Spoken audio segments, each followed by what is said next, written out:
स्वागत है आप सभी लोगों का सोलो लेवलिंग सीजन 2 एपिसोड 11 के अंदर। तो जैसा कि हम लोगों ने लास्ट वाले एपिसोड में देख लिया था कि जिन्वू और गोटो रियोजी की फाइट स्टार्ट हो जाती है, बट वो फाइट बहुत आगे तक बढ़ पाती इससे पहले ही बाकी लोग उनको रोक देते हैं और इसके बाद ये लोग जेजू आइलैंड की रेड पर निकल पड़ते हैं, जहां पर जिन्वू के कंट्री के जो हंटर्स होते हैं वो काफी ज्यादा तेजी से डंजन्स के अंदर बढ़ रहे होते हैं और तभी वो अपने सामने काफी सारे एग देखते हैं। और दूसरी तरफ जो गोटो रियोजी की टीम थी रेस्ट कर रहे होते हैं कि तभी उनकी टीम का जो एक हंटर होता है उसकी गर्दन कट जाती है। इस चीज को देखकर वो लोग काफी ज्यादा हैरान होते हैं कि आखिरकार एक एस रैंक के हंटर को किसने मार दिया। और वहीं पे हमारा लास्ट वाला एपिसोड खत्म हो गया था। तो इस एपिसोड की शुरुआत भी उसी सीन से होती है, जिनको देखकर बाकी जो हंटर होते हैं वो कहते हैं कि ये क्या है। और तभी उनमें से एक और जो हंटर होता है उसकी भी गर्दन कट जाती है। और फिर इसी तरीके से यहाँ पर जो तीसरा हंटर होता है वो भी काफी ज्यादा तेजी से एंड मॉन्स्टर के ऊपर अटैक करने के लिए जाता है, लेकिन उससे पहले ही उसकी भी गर्दन कट जाती है और वो भी खत्म हो जाता है। यहाँ पर 3 हंटर एकदम से खत्म हो चुके होते हैं और देखते ही देखते ब्रेव टीम के जो हंटर्स होते हैं वो सभी के सभी मर जाते हैं। इस तरफ हम लोग मिस्टर बेग और उनकी टीम को देखते हैं, जिनके सामने काफी सारे एंड मॉन्स्टर आ जाते हैं जो कि बेसिकली क्यून के रॉयल गार्ड्स थे। और इनमें से हर कोई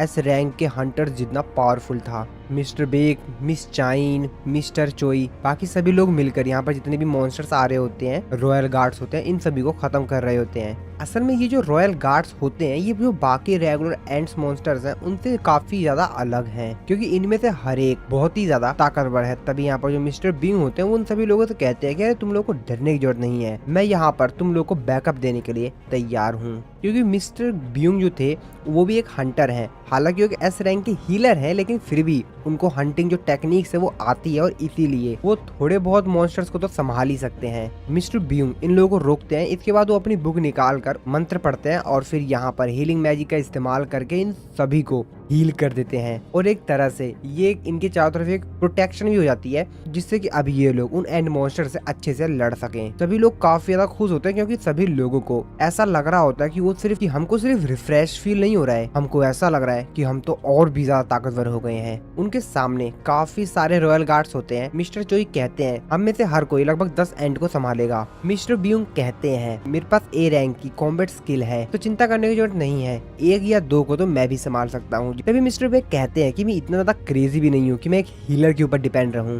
तुम सिर्फ पीछे खड़े रहो और हम लोग को बैकअप देते रहो, इन लोगों को तो मैं संभाल लूंगा। जेजू आइलैंड के दूसरी तरफ जो दूसरी टीम होती है वो लोग ब्रेव टीम के पास जाते हैं, क्योंकि उनकी जो आवाज थी वो आ नहीं रही होती है, इसलिए इन लोगों को लगता है कि शायद कुछ गड़बड़ है या कोई दिक्कत हो गई है। तो इसीलिए ये लोग यहाँ पर ब्रेव टीम को चेक करने के लिए आ रहे होते हैं काफी तेजी से। जब वो लोग वहाँ पे जाते हैं तो देखते हैं कि वहाँ पर जो उनके साथी है वो पड़े हुए हैं। उनके पास क्लोज जाने के बाद उन लोगों को पता चलता है कि क्या वो तो मर गए, ऐसा तो हो ही नहीं सकता, इम्पॉसिबल। अब ये लोग काफी ज्यादा हैरान होते हैं कि आखिरकार ये किसने किया। वो लोग कुछ सोच पाते हैं उससे पहले ही बड़ा वाला एंड मॉन्स्टर होता है वो फिर से आता है और इन लोगों को भी खत्म कर देता है। इसके बाद हम लोग फिर से मिस्टर बेग और उनकी टीम को देखते हैं। इन लोगों ने काफी ज्यादा समय लगा दिया होता है इन लोगों से फाइट करने में। तभी मिस्टर चोई कहते हैं कि अरे नहीं, हम लोगों ने सिर्फ 5 मिनट लगाए इन सभी एंड मॉन्स्टरों को खत्म करने में, हम लोग तो काफी ज्यादा तेज हैं। मिस्टर बेग अपने मन में सोचते हो कहते हैं ये सब कुछ हो पाया मिस्टर बीइंग की वजह से, क्योंकि उसने हमारे ऊपर जो अपनी हीलर पावर का इस्तेमाल किया था उससे हम लोग और भी ज्यादा ताकतवर हो गए। तब इन लोगों को अंदर से काफी ज्यादा तेजी से माना वेव्स आ रही होती हैं। इन लोगों को पता चल जाता है कि सामने जरूर क्यून है। ये लोग आगे जा पाते हैं इससे पहले ही मिस्टर बेग कहते हैं कि रुको मैं चेक करके आता हूँ। मिस्टर बेग चेक करते हैं, वो उन लोगों को बताते हैं कि जो क्यून है वो एकदम अंत में है, एकदम लास्ट में है और उसके आगे लगभग 8 गार्ड्स हैं। मिस्टर बेग अपने मन में सोच रहे होते हैं कि जो रॉयल गार्ड्स हैं वो काफी ज्यादा स्ट्रॉन्ग है, वो एस रैंक के हंटर जितने पावरफुल हैं, तो हम लोगों को इन लोगों के ऊपर तेजी से अटैक करके इनको खत्म करना पड़ेगा। इन लोगों के साथ जो हंटर आया हुआ होता है वो कहता है कि मिस चाइन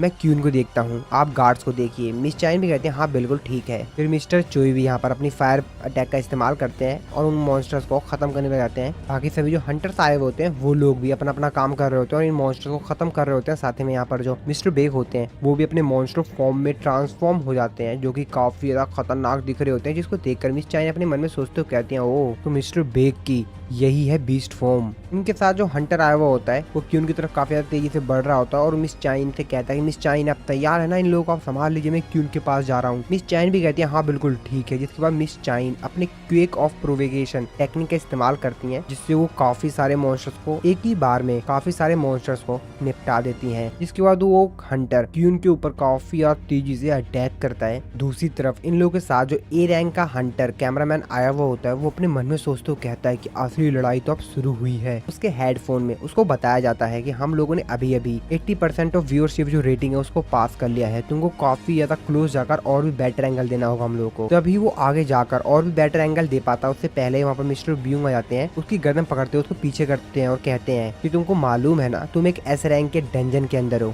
और वो भी बॉस लायर में। यहाँ पर तुम्हारी जिंदगी की कोई भी रिस्पॉन्सिबिलिटी नहीं लेगा और अगर तुम थोड़ा सा पीछे रहो तो शायद तुम बच सकते हो, क्योंकि असली लड़ाई तो अब शुरू होने वाली है। कैमरामैन भी देखकर काफी ज्यादा हैरान होता है, अपने मन में सोचते हो कहता है लोग हमेशा कहते हैं कि जो एक हीलर होता है उसके पास कोई भी कॉम्बैट स्किल नहीं होती है, यानी कि वो फाइट वगैरह नहीं कर सकता है, लेकिन ये बिल्कुल झूठ है। क्योंकि मेरे को इसकी जो माना वेव्स फील हो रही है उससे मैं क्लियर कर सकता हूँ कि ये मेरे से भी ज्यादा ताकतवर है फाइटिंग में, और मैं एक ए रैंक का हंटर हूँ, यानी कि ये मेरे से काफी ज्यादा पावरफुल है। हम लोग मिस्टर गो को देखते हैं जिनकी वाइफ उनसे कहती है कि वो लोग क्यून के पास पहुंच गए हैं, बस वो लोग उसको हराने वाले हैं, आ जाओ फटाफट देख लीजिए। लेकिन मिस्टर को कहते हैं कि नहीं मेरे को कोई भी इंटरेस्ट नहीं है। हम लोग बाकी सभी लोगों को देखते हैं जो कि काफी ज्यादा ध्यान से इस बैटल को देख रहे होते हैं, क्योंकि अभी लास्ट पार्ट हो चुका है इस फाइट का। लाइव टेलीकास्ट करने वाले जो लोग होते हैं वो भी काफी ज्यादा खुश होते हैं, क्योंकि उनकी जो रेटिंग थी वो 85% से भी ज्यादा हो गई थी। वो लोग काफी ज्यादा खुश होते हैं क्योंकि ये एक नया रिकॉर्ड होता है। इस तरफ हम लोग मिस्टर बेक और उनकी टीम को देखते हैं जो कि क्यून के ऊपर एक साथ चारों तरफ से अटैक कर देते हैं। साथ में मिस्टर बीइंग जो होते हैं इन सभी लोगों को अपनी हीलिंग पावर का इस्तेमाल करके साथ में हील कर रहे होते हैं, साथ ही में और भी ज्यादा ताकतवर बना रहे होते हैं। और ये लोग काफी ज्यादा तेजी से क्यून के ऊपर अटैक करते जा रहे होते हैं। क्यून जो होती है वो सोच रही होती है कि सबसे पहले इनके हीलर को ही खत्म करते हैं, लेकिन वो लोग कहते हैं इतनी आसानी से तुम हमारे हीलर के ऊपर अटैक नहीं कर पाओगी। तभी मिस्टर चोई काफी ज्यादा तेजी से अपने फायर अटैक से उसके ऊपर अटैक करने वाले होते हैं और कहते हैं सभी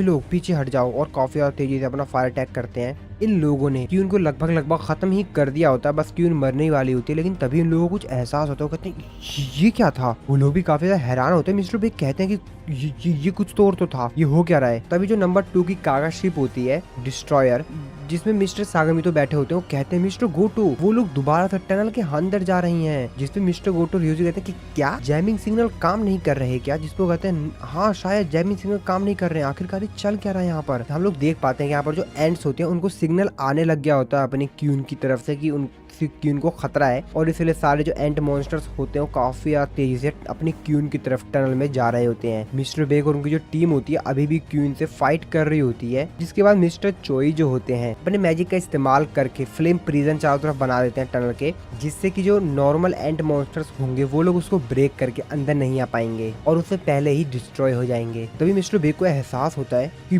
बहुत ज्यादा तेजी से माना वेव्स आ रही होती हैं। वो अपने सामने देखते हैं तो वहाँ पर एक सिर्फ मॉन्स्टर होता है, सिर्फ एक एंट बीस्ट होता है, जिसको देखकर वो अपने मन में सोचते कहते हैं कैसे आखिरकार एक सिंगल बीस्ट के पास इतनी ज्यादा पावरफुल स्ट्रेंथ कैसे हो सकती है। मिस चाइन भी इस स्मेल को बर्दाश्त नहीं कर पा रही होती है और अपनी नाक बंद कर लेती हैं ताकि उसकी स्मेल ना पाए। वो अपने मन में सोचते हो कहती हैं कि आखिरकार कैसे इतनी ज्यादा पावरफुल एनर्जी इसमें से निकल रही है, मैं तो विश्वास ही नहीं कर पा रही हूँ। ये कोई नॉर्मल बीस्ट नहीं है, ये जरूर बहुत ही ज्यादा ताकतवर है। बाकी सभी जो हंटर्स होते हैं वो भी उसकी पावर एनर्जी को देखकर काफी ज्यादा हैरान होते हैं, अपने मन में सोच रहे होते हैं कि हमको इसको जल्द से जल्द हराना होगा क्योंकि हम इसकी पावर के आगे टिक नहीं पाएंगे। वो बीस्ट अपनी क्यून के पास जाता है। ये बाकी सभी लोग देख के काफी ज्यादा हैरान होते हैं कि आखिरकार ये कर क्या रहा है। तभी वो लोग देखते हैं कि वो जो अपनी क्यून है उसको कंज्यूम कर गया है, इसकी वजह से उसके अंदर अपनी क्यून की जो ताकत है वो भी आ गई है। और जैसे ही मिस चाइन खड़ी होती है वो काफी ज्यादा तेजी से मिस चाइन की तरफ जाता है और उनको घायल कर देता है। मिस चाइन काफी ज्यादा घायल हो जाती है। जिसके बाद ये बीस्ट एक एक करके जितने भी यहाँ पर हंटर्स होते हैं, चाहे वो मिस्टर बेक हो और बाकी सभी जो हंटर्स, उनके ऊपर अटैक करता है और उन लोगों को काफी ज्यादा घायल कर देता है। वो लोग भी देखे काफी ज्यादा हैरान होते हैं कि आखिर कैसे एक बीस्ट इतना ज्यादा पावरफुल कैसे सकता है।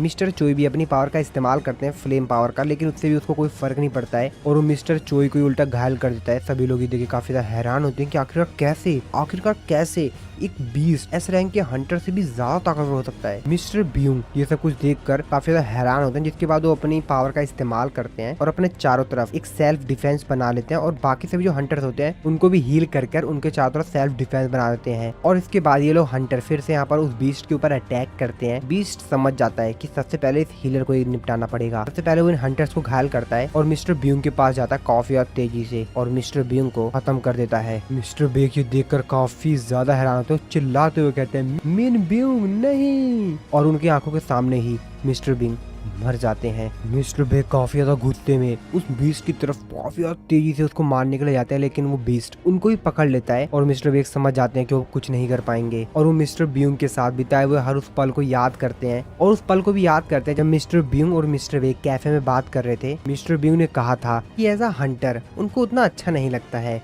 वो एक टीचर बन जाएंगे, हिस्ट्री के टीचर, और भी बाकी सब कुछ जो भी उन्होंने यहाँ पे बातचीत की थी। जिसके बाद ये एंड बीस्ट इन लोगों को कहता है तुम सभी लोग कमजोर हो, मेरी क्वीन हार गई और तुम्हारे साइड के सारे सोल्जर्स को मारना ये काफी नहीं है। तुम्हारा किंग कौन है? जिसपे मिस्टर बेक कहते हैं क्या किंग? हम लोग बाकी सभी हंटर्स को देखते हैं, जैसे मिस चाइन, वो तो घायल पड़ी होती हैं, बेहोश हो गई होती हैं। मिस्टर चोई जिनके शरीर में से खून निकल रहा था वो भी काफी ज्यादा घायल हो गए होते हैं और बाकी सभी लोग भी काफी ज्यादा घायल हो गए होते हैं। यहाँ पर जो सोल्जर होता है जो कि सब कुछ रिकॉर्ड कर रहा होता है उसकी भी हालत काफी ज्यादा खराब हो गई होती है, वो भी बहुत ज्यादा डर गया होता है। तभी वो एंड बीस्ट कहता है कि बाहर तुम्हारा किंग लगता है बाहर है, मेरे को बाहर से बहुत ही ज्यादा स्ट्रॉन्ग प्रेजेंस आ रही है, वो बाहर ही है। और इसी लोग काफी ज्यादा तेजी से वहाँ से उड़कर बाहर चला जाता है। ये सभी लोग यहाँ पर काफी ज्यादा घायल होते हैं। मिस्टर बेग कहते हैं बाहर क्या ये मिस्टर गोटो योजो के पास गया है? मिस्टर बेग अपने मन में सोचते कहते हैं कि हम लोग यहाँ पर इस तरीके से बैठे नहीं रह सकते हैं, हम लोग को यहाँ से बाहर निकलना होगा इससे पहले कि वापस आ जाए। तभी वो आसमान में देखते हैं तो यहाँ पर जो टनल के अंदर बाकी सारे जो एंट्स होते हैं वो आ रही होती हैं। वो कहते हैं नहीं यार ये एंट्स फिर से आ गई। हम लोग बाहर मिस्टर गोटो रियोजी की जो लास्ट टीम होती है उसको देखते हैं। मिस्टर गोटो रियोजी उनसे बात कर रहे होते हैं। वो लोग कह रहे होते हैं कि मेरे को बाकी जो दोनों टीम्स हैं उनके सिग्नल्स नहीं आ रहे हैं, उनसे बातचीत नहीं हो पा रही, जाकर देखो क्या हो रहा है वहाँ पर। टीम ब्रेवो रिस्पॉन्ड नहीं कर रही है, साथ में जो दूसरी टीम है वो भी रिस्पॉन्ड नहीं कर रही है। मैं भी उसी जगह पे आ रहा हूँ। मिस्टर गोटो रियोजी की जो लास्ट टीम होती है वो उनको बताती है कि हमारे जो काफी सारे हंटर्स हैं वो हमको मरे पड़े पाए हैं यहाँ पर। हाँ ये बात सही है। तभी मिस्टर गोटो रियोजी किसी दूसरे से बात करते हैं कहीं पर। वहाँ पे जो बंदा होता है वो इनसे पूछता है तो क्या साउथ कोरिया की जो टीम है वो ये क्यून से लड़ रही है? क्या वो अभी क्यून से लड़ रही है? जिस पर वो कहते हैं हाँ बिल्कुल। अभी थोड़े समय पहले ही हमको पता चला है कि जो जैमिंग सिग्नल है उसमें इशू आ गया है। जो एंट मॉन्स्टर्स हैं वो अपनी क्यून की जान बचाने के लिए क्यून की तरफ काफी तेजी से बढ़ रहे हैं। और मेरे एक्सपीरियंस के हिसाब से साउथ कोरिया के हंटर्स इतने ज्यादा ताकतवर नहीं है, लड़ पाए तो उनके जो बचने के चांसेस हैं वो 0% है। इसके बाद ये लोग थोड़ी और बातचीत वगैरह करते हैं। तभी मिस्टर गोटो रियोजी एहसास करते हैं कि कुछ चीज काफी तेजी से उनकी तरफ आ रही है। वो कहते हैं कि संभल के।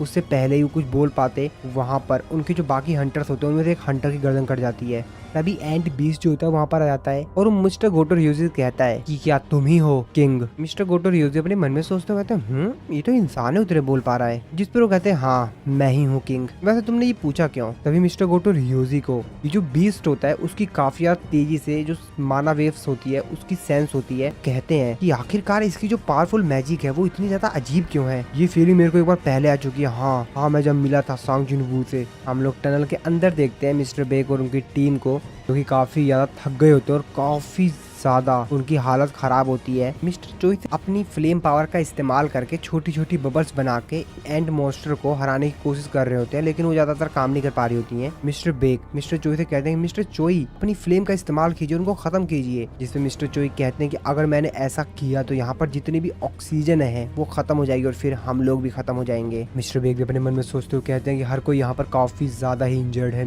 ब्यूंगी होता तो अपना पूरा बेस्ट देता कि हमारे जो हील्स हैं उनको कम से कम थोड़ा बहुत तो हील कर पके, लेकिन अब कुछ नहीं हो सकता। हम सब लोगों में से मिस्टर चोई ही हैं जो कि अपना बेस्ट दे पा रहे हैं। ये भी अपनी फ्लेम का इस्तेमाल करके एंड को डिफीट नहीं कर पाएंगे। क्या हम लोग इसी तरीके से मर जाएंगे? इन लोगों ने उम्मीदें छोड़ दी होती हैं कि अब तो बचने का कोई चांस नहीं, लेकिन तभी हम लोगों को जुनवू का यहाँ पर एक शैडो सोल्जर दिखता है। जो कि इन एंट मॉन्स्टर से लड़ने के लिए आता है और इनको रोक लेता है, जिसको देखकर सभी लोग काफी ज्यादा हैरान होते हैं। कहते हैं ये क्या है, एक ब्लैक सोल्जर, आखिरकार ये चीज क्या है। अब ये लोग तो काफी ज्यादा हैरान होते हैं। दूसरी तरफ हम लोग जिन्वू को देखते हैं, जिसको कि एहसास हो गया होता है कि कुछ तो गड़बड़ है, और फिर जिन्वू बोलता है एक्सचेंज। उसी सोल्जर को देखते हैं जो कि यहाँ पर वीडियो रिकॉर्डिंग करने के लिए आया हुआ होता है। वो काफी ज्यादा डर गया होता है क्योंकि उसके सामने मॉन्स्टर आ गया होता है, और उसको देखकर उसका पूरा शरीर कांप गया होता है। उसके पूरे शरीर से पसीने छूट रहे होते हैं। उस सोल्जर को खत्म करने के लिए उसकी तरफ काफी ज्यादा तेजी से बढ़ रहा होता है, और वो सोल्जर भी समझ गया होता है कि अब उसका अंत बहुत ही ज्यादा करीब है, वो मरने वाला है। लेकिन वो जो अटैक एंट मॉन्स्टर ने उसके ऊपर करा होता है, वो तो उसको लगता ही नहीं। ये देख कर वो काफी ज्यादा हैरान होता है, और जब वो अपनी आंख उठा के देखता है तो सामने जिन्वू का एक शैडो सोल्जर होता है, जिसने उस मॉन्स्टर को खत्म कर दिया होता है। अब ये देखकर वो बंदा तो और भी ज्यादा हैरान होता है कि अब ये कौन आ गया है।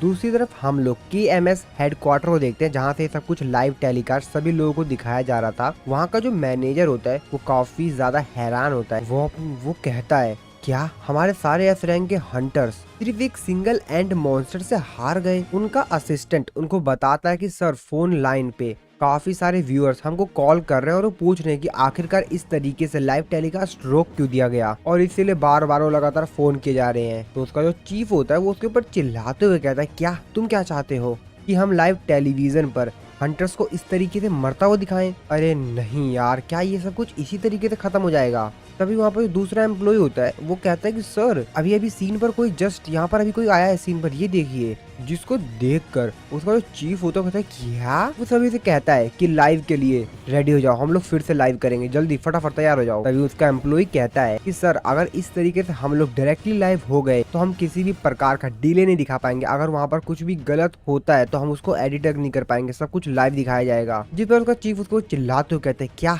क्या मतलब है तुम्हारा, लाइव टेलीकास्ट एकदम से रुक गया, इससे भी बुरा कुछ हो सकता है क्या। कुछ भी हो दिखाओ, जल्द से जल्द सब कुछ लाइव कर दो, इससे कोई भी फर्क नहीं पड़ता वहाँ पर क्या होता है, सब कुछ लाइव दिखाओ। जिसके बाद हम लोग टेलीविजन पर जिन्वू को देखते हैं जो कि अपनी शैडो आर्मी को लेकर वहाँ पर आ गया होता है। इसके बाद हम लोग फिर से डंजन का सीन देखते हैं। शैडो सोल्जर आयरन को बुलाता है और वो आयरन को बोलता है कि आयरन इनको खत्म कर दो। जिसके बाद आयरन अपनी पावर का इस्तेमाल करता है और देखते ही देखते सामने जितने भी एंट मॉन्स्टर्स होते हैं उनको एक ही झटके में खत्म कर देता है। जिन्वू से कहता है काफी अच्छा काम किया तुमने। इसके बाद जिन्वू जाता है, अपने दोनों डैगर निकालता है और काफी ज्यादा तेजी से जाता है उन मॉन्स्टर्स को खत्म कर देता है। और ये सब कुछ देखकर मिस्टर बेक, मिस्टर चोई और बाकी सभी लोग काफी ज्यादा हैरान होते हैं, भाई ये क्या चल रहा है यहाँ पर। और जिन्वू तो उन सभी मॉन्स्टर्स को काफी ज्यादा आसानी से खत्म कर रहा होता है, और उसके जो बाकी शैडो सोल्जर्स होते हैं वो भी उसकी मदद कर रहे होते हैं उन मॉन्स्टर्स को मारने में। जिसके बाद जिन्वू थोड़ा सा शांत होता है, वो कहता है कि अब समय आ गया है कुछ बेहतर दिखाने का। जिसके बाद जिन्वू बोलता है अराइज, और वहाँ पर जितने भी मरे हुए एंट मॉन्स्टर्स होते हैं वो दोबारा से जिंदा हो जाते हैं। जिसको देखकर वहाँ पर जो सोल्जर होता है वो कहता है ये यहाँ पर चल क्या रहा है। तभी उनको जो चीफ होता है उसको फोन पर कहता है कि वहाँ पर चल क्या रहा है, मेरे को तुम एक्सप्लेन करो कि पूरी कंट्री तुमको देख रही है।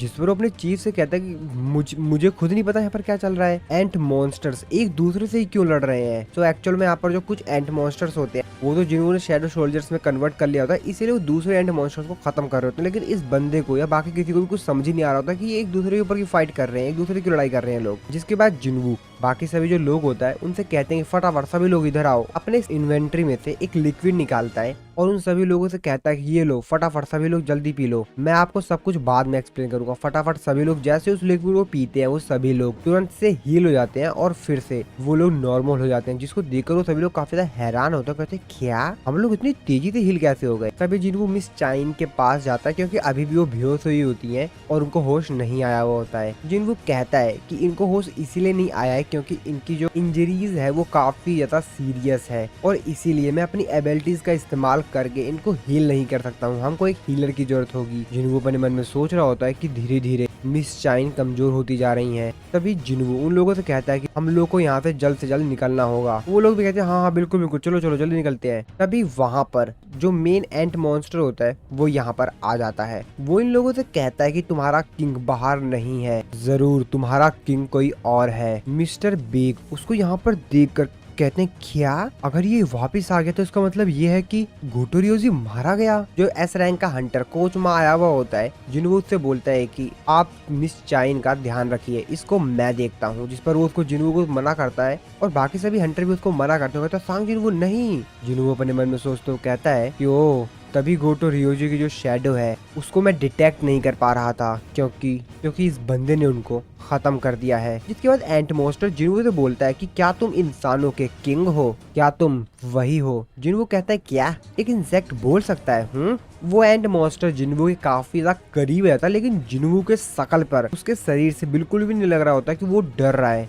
वो तो उसके सामने ऐसे खड़ा होता है जैसे कि मतलब कुछ हो ही नहीं रहा है यहाँ पर तो। इसके बाद हम लोग 5 मिनट पहले का समय देखते हैं, जो कि लाइव टेलीकास्ट देख रहे होते हैं। वो लोग भी हैरान होते हैं क्योंकि एकदम से जो लाइव टेलीकास्ट ये लोग देख रहे थे वो रुक गया था। सभी लोग काफी ज्यादा हैरान होते हैं। वो कहता है ये चल क्या रहा है यहाँ पर? तभी न्यूज में भी यही बात चल रही होती है कि आखिरकार इस तरीके से कैसे उन लोगों ने बंद कर दिया लाइव टेलीकास्ट। जिसके बाद हम लोग जापानीज हंटर एसोसिएशन के चेयरमैन मात्सुगुमोतो को देखते हैं। वो उनको बताता है कि साउथ कोरिया की जो टीम है वो अभी भी जिंदा है। ये बात सुनकर कहते हैं क्या? इसके बाद हम लोग जिन्वू के घर का सीन देखते हैं, जहाँ पर जिन्वू की जो मॉम होती है वो उसकी सिस्टर को बुला के बोलते हैं कि टीवी क्यों नहीं चल रहा है। ये टीवी चलते चलते एकदम से बंद हो गया है। जिस पर जिन्वू की सिस्टर जिन्हा बोलती है अच्छा ठीक है मैं एक मिनट आती हूँ, और फिर वो फटाफट अपने रूम में जाती है, अपने फोन में लाइव टेलीकास्ट देखते हुए देख के काफी ज्यादा हैरान होते हैं। कहते क्या? इस तरफ हम लोग हंटर एसोसिएशन में मिस्टर गो को देखते हैं, जो कि लाइव टेलीकास्ट देख रहे होते हैं, और वो जिन्वू को लाइव टेलीकास्ट पे देख कर कहते हैं ये तो सांग जिन्वू है, और वो भी काफी ज्यादा जोश में जाते हैं। इसके बाद हम लोग फिर से जेजू आइलैंड के उसी टनल में देखते हैं, जहाँ पर जिन्वू और उस एंट मॉन्स्टर के बीच फाइट हो रही होती है। और वो जो एंट मॉन्स्टर होता है वो जिन्वू को काफी ज्यादा तेजी से अटैक कर रहा होता है उसके ऊपर, और काफी ज्यादा घायल कर दिया होता है। सभी लोग ये देखकर काफी ज्यादा हैरान होते हैं, कहते हैं क्या आखिरकार वो कैसे इससे लड़ेगा? वो मॉन्स्टर जिन्वू काफी ज्यादा तेजी से एक पंच हिट करता है, जिसकी वजह से चारों तरफ धुआं धुआं छा जाता है। और वो मॉन्स्टर कहता है कि तुम कमजोर हो, तुम किंग नहीं हो सकते। बाकी सभी लोग भी कहते हैं क्या जिन्वू, अब क्या हुआ जिन्वू को? और जब धूल हटती है तो हम लोग देखते हैं जिन्वू को, जो कि सही सलामत होता है, जिसको देखकर बाकी सभी लोग के भी मुंह खुले खुले रह जाते हैं। जिन्वू थोड़ा सा यहाँ पर घायल हुआ था, और फिर जिन्वू अपने स्किल द कमांडर टच को एक्टिवेट करता है। ये जो एंट मॉन्स्टर था वो भी जिन्वू को देखकर काफी ज्यादा हैरान था। बाकी सभी लोग तो हैरान थे, पर ये एंट मॉन्स्टर उन सबसे ज्यादा हैरान था। जिसके बाद जिन्वू अपने स्किल का इस्तेमाल करके उसको बहुत तेजी से पंच मारता है, और वो मॉन्स्टर काफी ज्यादा दूर जाके गिरता है। और अब ये वाला सीन देखकर